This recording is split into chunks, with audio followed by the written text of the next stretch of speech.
在美欧的内部正在决裂，而且是全面爆发。我们等一下会一起来关心哦，因为这个时候川普说要撤军在德国这边的驻军，并且呢，在欧洲国家他使出了更大的一个课税方案，惹怒了欧洲国家。现在不管在军事上，在科技上，欧洲国家都说要去美化，转向中国大陆。今天就这些议题会一起来做关心。好，我们来看到中美之间的大国角力延烧到的是，竟然造成了美国跟欧洲盟友的裂痕正在快速的扩大。大家还记得吗？先前包括了川普跟德国的总理梅尔茨哦，双方因为这个伊朗问题公开交火了好一阵子之后，川普是记仇吧？五角大厦有最新的一个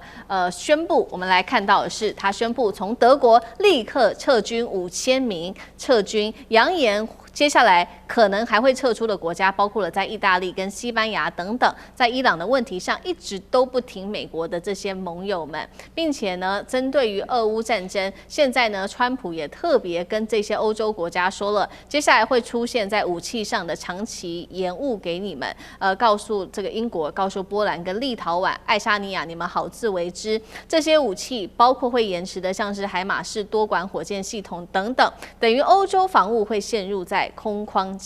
窗期当中。面对于来自于川普的压力，德国是立刻喊话了，他说：“我们德国并不是美国的附庸，接下来我们会来实施的是军事自主的方案。德国将会大幅扩军至46万人，并且目标定出来，在2039年前要打造欧洲最强的常规军队，包括了欧洲内部也开始讨论要来。”这个独立的防务体系要自己来做起来。节目一开始特别请教舰长了，当美国撤军，还有告诉这些欧洲国家说武器会延迟，双重的压力之下，欧洲又喊出不是美国的附庸，代表欧洲正式认定美国安全不可靠吗？舰长怎么看？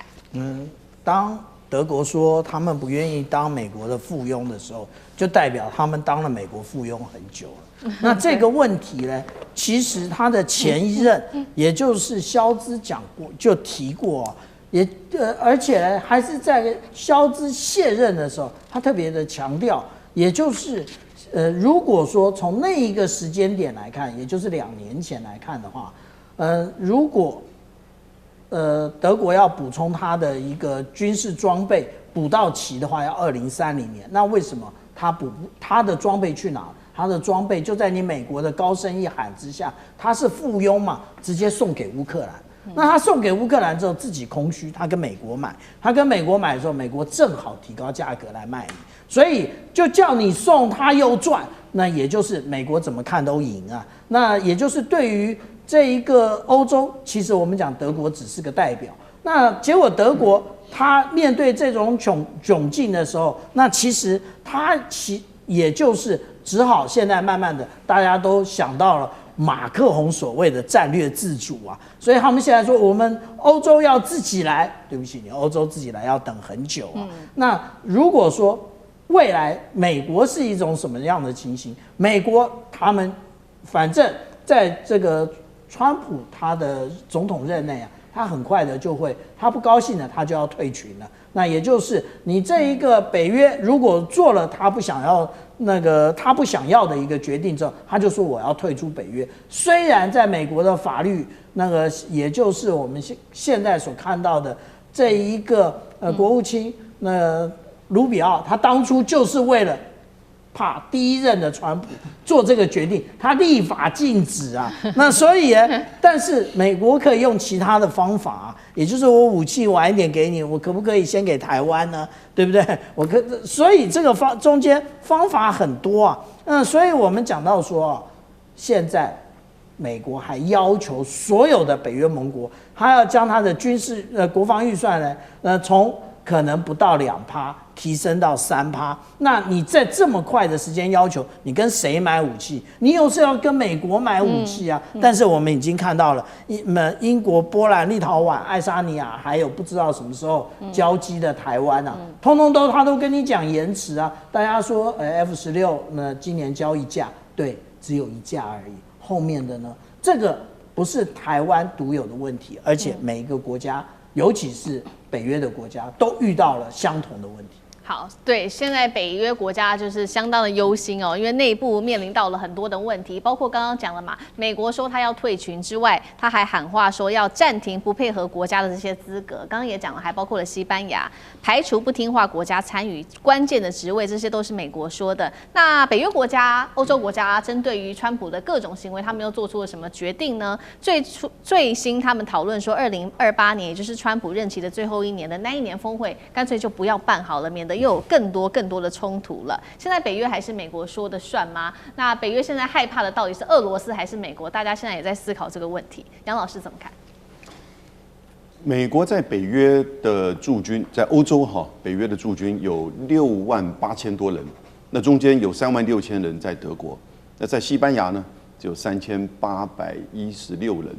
那主要都是在直布罗陀海峡。所以当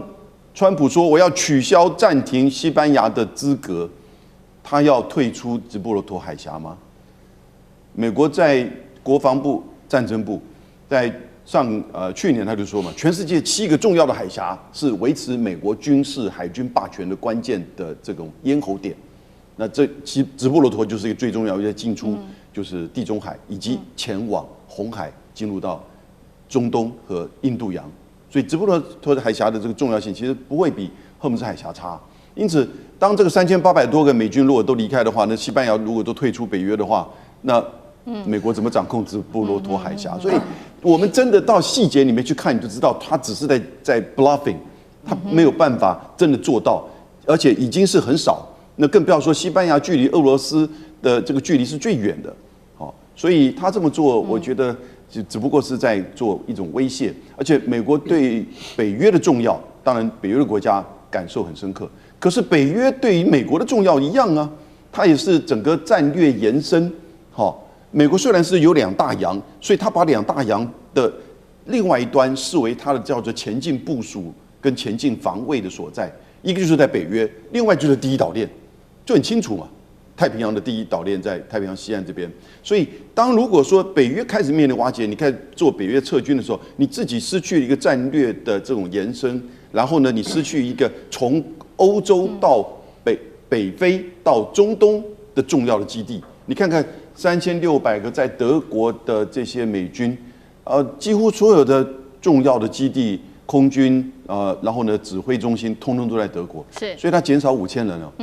3600减5000，36000减5000也没什么了，所以都在 bluffing， 是，所以会议最好不要开，免得他回来的时候呢，又在那边大放旗词了。好，这个是针对于北约的问题。那另外一方面，欧洲国家不满的事情，其实还有经济上面，因为川普又有新动作，他宣布是针对于欧洲汽车还有这个卡车关税还要再上调到25%。欧洲反击说，美国你又违反了协议，你是一个不可信赖的国家。那针对于欧洲在科技上面也决定不要再依赖美国了。我们来看到法国250万公务人员，他们改用自己的这个作业系统，不用 Windows。丹麦也改用自己的作业系统取代微软。西班牙也导入了自己的开源系统。委员怎么看？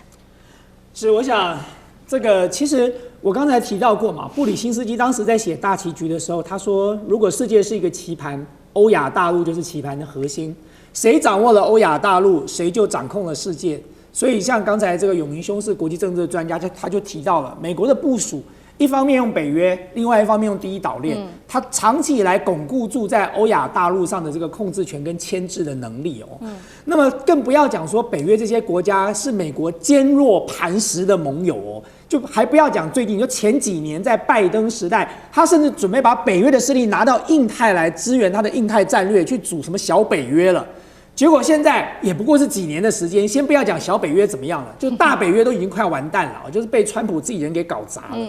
季辛吉当时曾经提过几个很重要的呼吁哦，他说：第一，对美国来说，秩序是最重要的，美国一定要当国际秩序的捍卫者。结果呢，川普现在变成了国际秩序的破坏者。第二，他说要学习跟对手共存，可是美国却想尽了各种办法去打击、牵制、封锁他的对手。第三，更关键的是不要让这个世界走向两极化。现在看起来这个世界正在走向两极化，川普的所作所为对照到这个棋盘来，就像刚才有明讲的，这个中国大陆跟美国的竞争，美国走的是帝国主义，走的是霸道路线，中国走的是不争霸的王道主义啊。所以在这个过程当中，这世界逐渐的变成两极化了。那么当然，这个中国不跟美国争霸，但是并不代表今天这些南方国家或者是被美国欺凌的这些国家不会往中国靠拢。所以我看到现在美国跟北约的关系，